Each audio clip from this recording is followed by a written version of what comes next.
welcome to this edition of Coastline. I'm Scott Grooms, sitting in for Rick Forstner, who is out for a couple of months. And today we're talking county administration, and we've got a couple of the county administrators with us here today. And the first is my guest, Robert Bechtold. Thank you and welcome. Thanks for having me. Excellent. Well, I tell you, we have got a number of new county administrators here, and yourself, you've been on board a few weeks, so we wanted to bring you in, talk to you a little bit. And first, tell us a little bit about yourself. So I am a newly and officially retired Marine as of really as of 2 days ago, but I've been on terminal leave in the transition, and I spent 22 years in the Marine Corps, all of that with combat arms, with some instructor roles. In fact, one of them brought me here years ago as a drill instructor on Parris Island. That's when I advertised at my home. My Buford became my home, in 2002, but yeah, spent 22 years. I got the opportunity to deploy to multiple theaters and again teach at academies, teach at the Parris Island there. And what it culminated in me entering into this DoD Skill Bridge program. That's what got me here, and that is a program that allows us to spend the last portion up to 6 months of our career, last 6 months of our career in a fellowship capacity or internship capacity. And, I was unsure of what I wanted to do. And public administration, it struck me as something that maybe my skill set would be good at, but I was uncertain. So I reached out to the county through Human Resources and then onward and upward to talk to Ashley about developing a fellowship program for Beaufort County through ICMA. And so I initiated that, and we got that drafted and developed. And then, of course, COVID came about. And so I got delayed a little bit, but ultimately I showed up here in May, was able to step into the seat and in a fellowship capacity and on the 15th of June when the county reopened. Mm-hmm. And so I was here from then until getting hired on in the fellowship capacity. And it took maybe 2 weeks for me to realize that, yes, this is exactly what I want to do. And ultimately it was because I met a whole ton of, in those first 2 weeks, I met a ton of the employees in the county, the leadership in the county, spoke to several of the council members, and I was a little bit blown away, at the kind of enthusiasm and the drive, and I was unprepared for it. I was blissfully kind of unprepared for it, so that's what got me here. Wow, and I tell you, this is really it is with the COVID. It's a strange time to come into something like this because really everything is, on video and such like that. And the buildings right now are not open and hopefully open up eventually here. But so it'll be almost a second learning track by actually meeting people face to face. It will, and those opportunities have been few and far between. Again, got to meet a lot of the operator levels, those first responder types that are still on call, and a lot of the leadership face-to-face, but as far as the general staff, it has been challenging. Yeah. Now, you've been in the area for a while, so you know the area pretty good. I do. Yeah. So what are some of your hobbies and entertainment? So, like I said, a lot of being gone. So Dad's been gone quite a bit, So my hobbies as of late have been come to work and go home and just reintegrate with the family. So I do have a ton of hobbies, and I think most of the staff here probably knows them already. I'm an avid shooter. I enjoy sports, but 22 years in the Marine Corps, I'm no longer playing the contact sports I used to enjoy. No more of the So, but yeah, ultimately, just getting home. Where were you from initially? From Central Pennsylvania. Okay. Yeah. Excellent.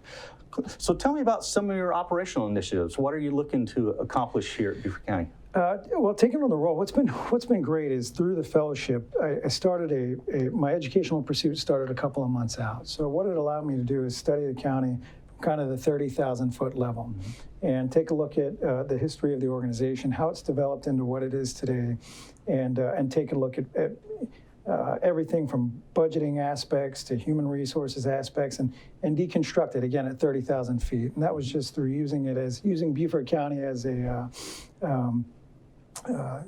really just a project, as I would construct papers for my educational pursuit. So it was interesting because I was able to do that, and then I was able to come here and see it firsthand. Ashley provided me a great deal of latitude in being able to go to leadership throughout the county and really get the inside scoop as to where we were operationally and where, as far as educational opportunity, it was incredible. And through all of that, and through the discussions with county employees and through the discussions with leadership, you really get a good inside look of what needs to be done. It was fascinating to hear it from council members and to hear it from entry-level employees and just really gain an incredible perspective of it all. So what it did is it drew me in a couple of directions. One of those, and probably most importantly, is it's one county, one team, and really driving that home that, you go to these different departments and they've been segregated through COVID, and you can see that nobody's face to face anymore, and it does something, to people, and really getting the county back in just one county, one team, and that's probably my biggest push. In order to do that, though, there's a lot to be done with information flow. So, information flow, how we adjust that accordingly to what may be a new normal with some of this stuff, and also the, and really just, I guess you'd say, maybe the adjustment of policies here and there, or the recommendations for policy adjustments, and process improvement. Process improvement, I'm huge on that. How we do what we do, making sure that is codified in some sort of policy, and just making sure, and then communicating that to the entirety of the organization, and making sure every level understands, the direction of the county, and yeah, I'd say those are some things. And I can give you some examples. The paid parental leave policy. Council had asked for that quite some time ago. It's a great thing, and it falls in line with the county administrator's vision of a more modernized county and more modernized just employment in the public sector. So that, we have that being processed over at legal, and hopefully that'll be on the table soon.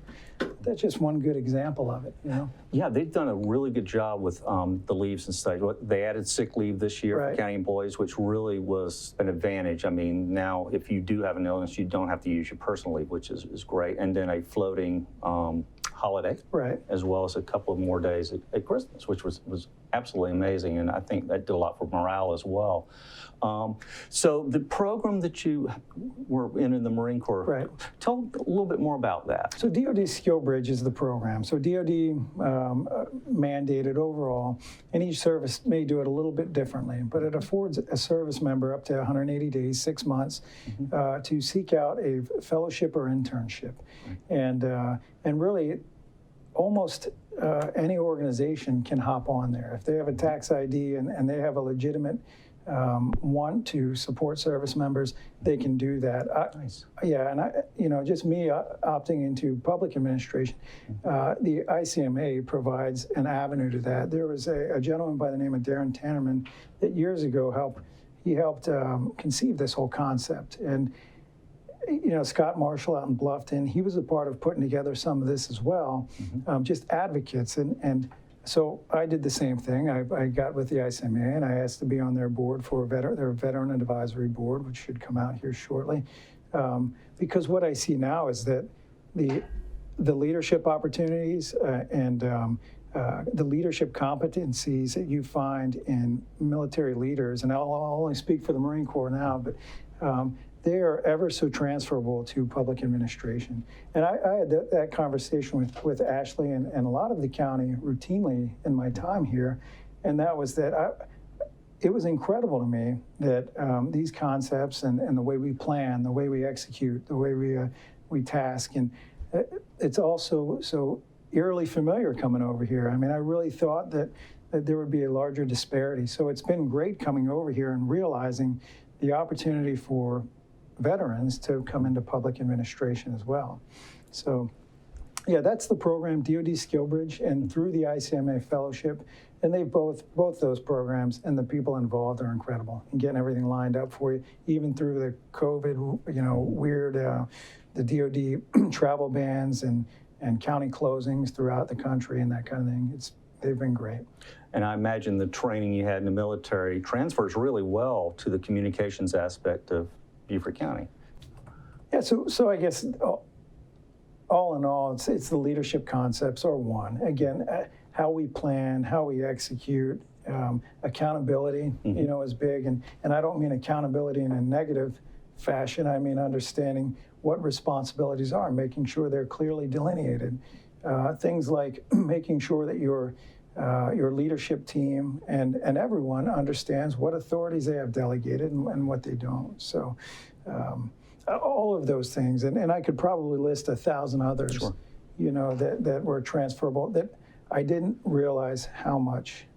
Excellent. Well, thank you for joining us, Deputy County Administrator Robert Bechtold, and hopefully we can interview you some more sometime as we get further down the road. Thank you very much for having me.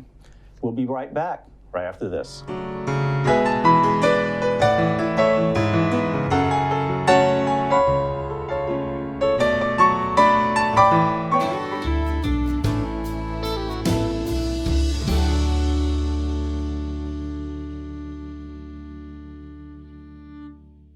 I'm Sarah Brock, Clerk to Council for Beaufort County Council. Did you know Beaufort County has 29 active boards and commissions? These boards and commissions serve a vital role in Beaufort County and allow citizens like you to get involved with local government and advise your council members on a wide range of issues. Members serve in a variety of capacities, from advising council regarding the selling and purchasing of land, hearing appeals, allocating ATAX monies, advocating for specific organizations, working on stormwater-related issues, zoning issues, design review, historical preservation, you name it. Visit www.beaufortcountysc.gov/council/boards and commissions today to see a list of our active boards and commissions and fill out an application. Sign up today so you can have a hand in making our community even greater than it already is.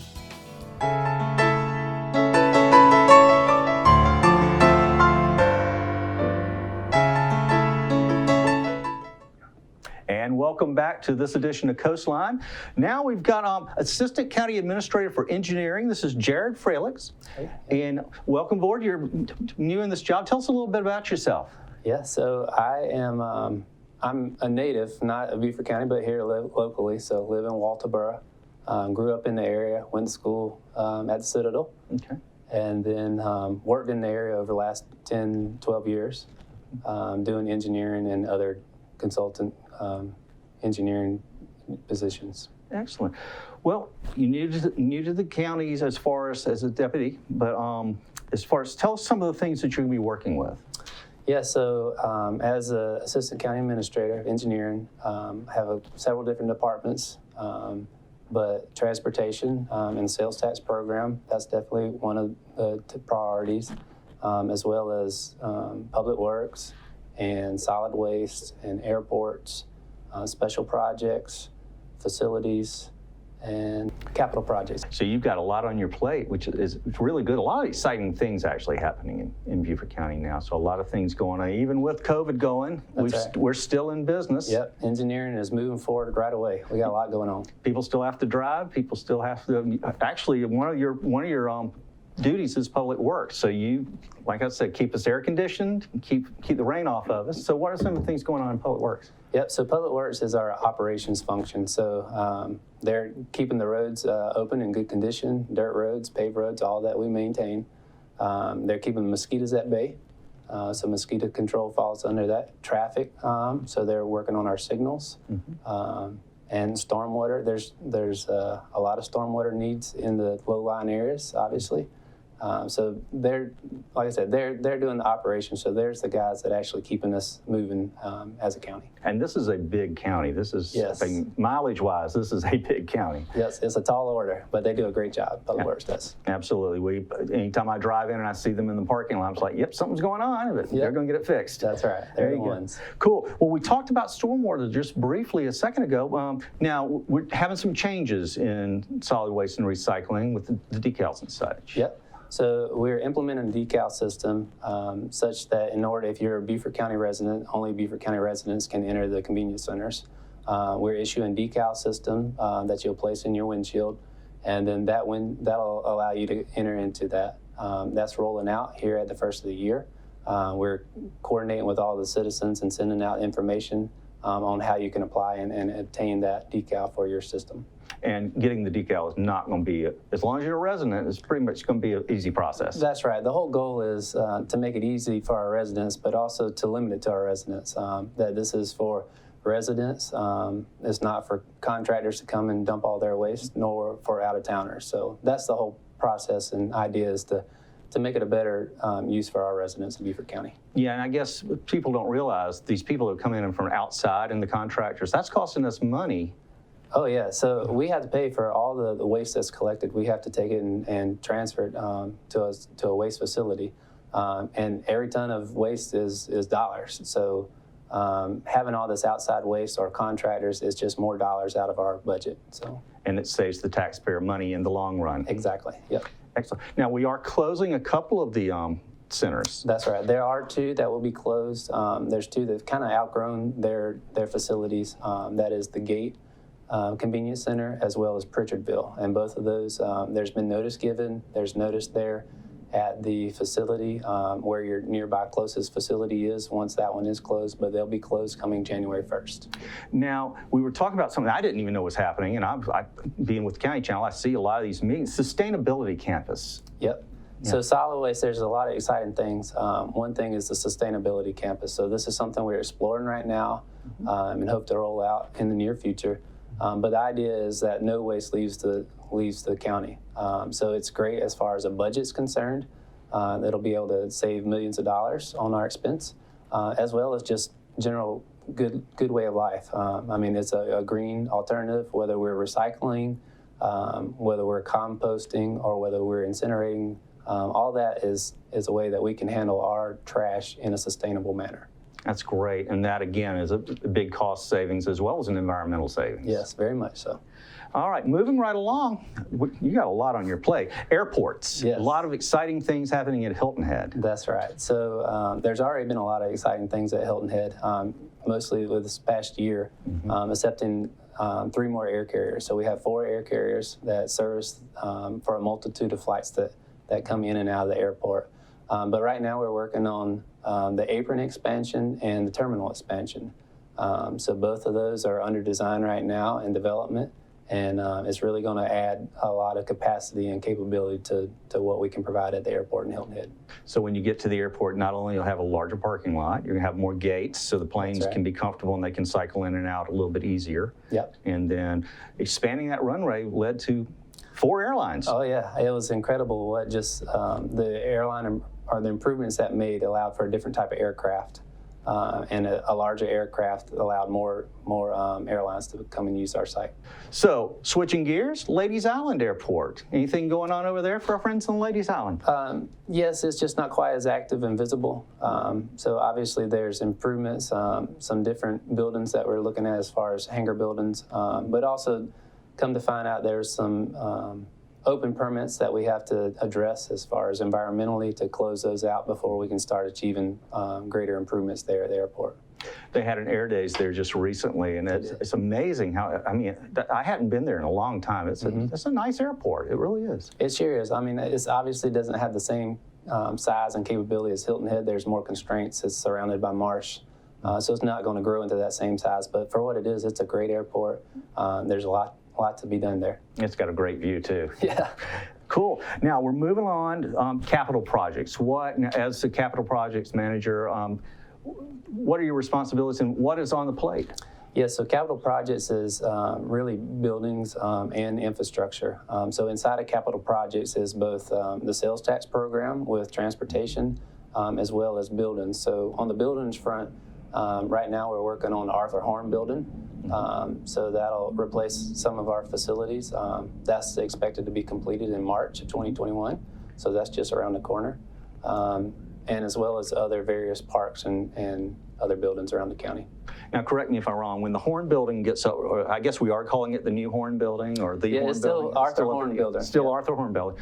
The one-story Horn Building that's still there, they cut the building in half because I guess we needed some of the infrastructure in that building to stay operational. That's right. What's going to happen to that one-story structure? So once the new building is completed, that structure will be demolished, and all those departments that are currently will be relocated into the new building.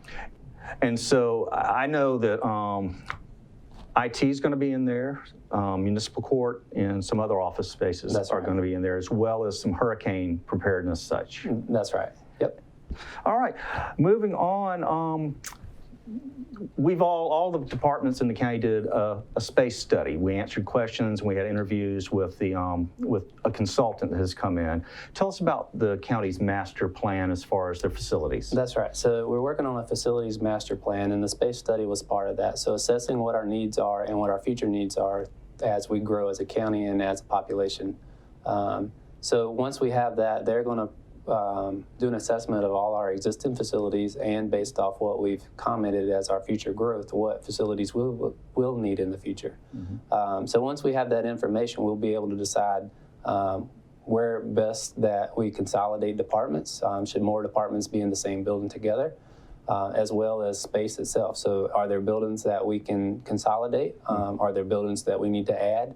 But the overall goal is that there's opportunities in our facilities that we manage, that there's going to be a large cost savings to the county for that study that comes along.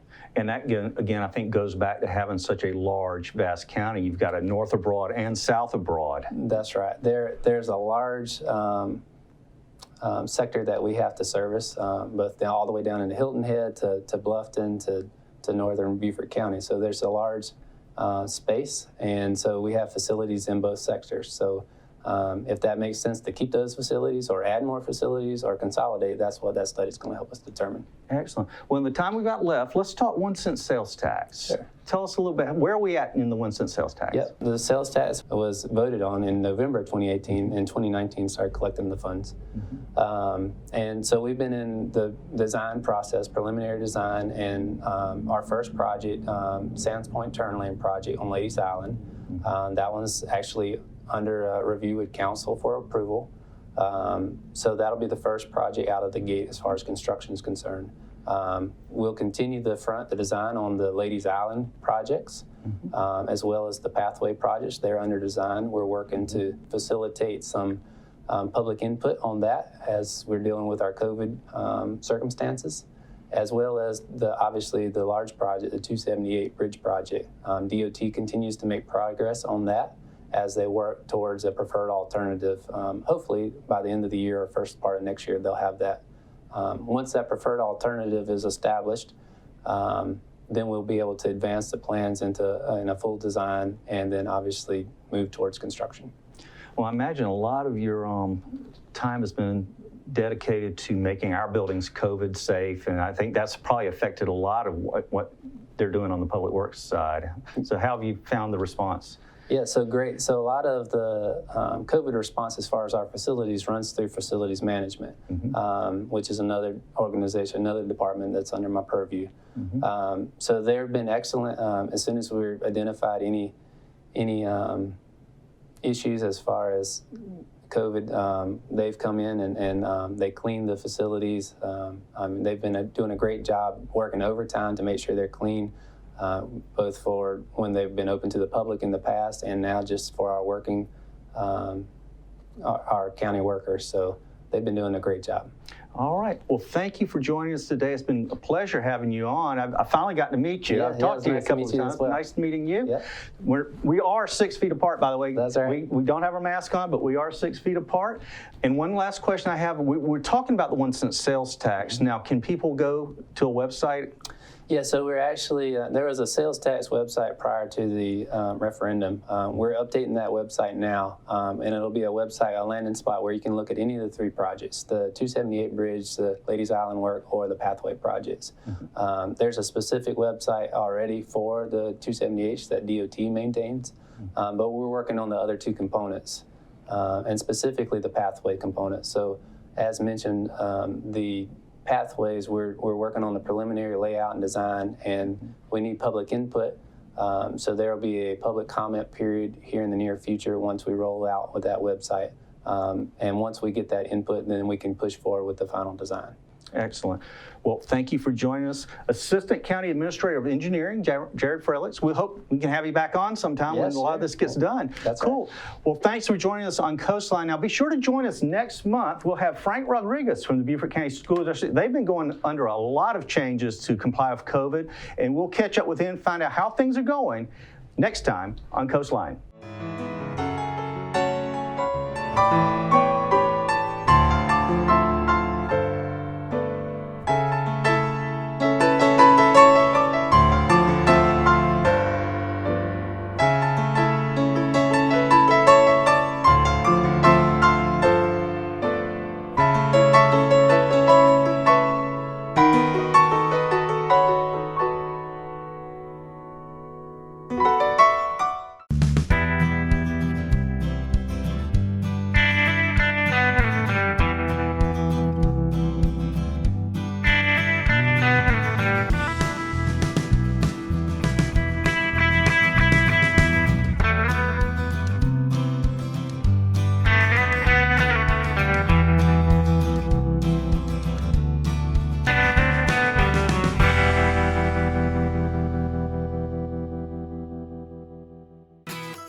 The County Channel is also available on video on demand.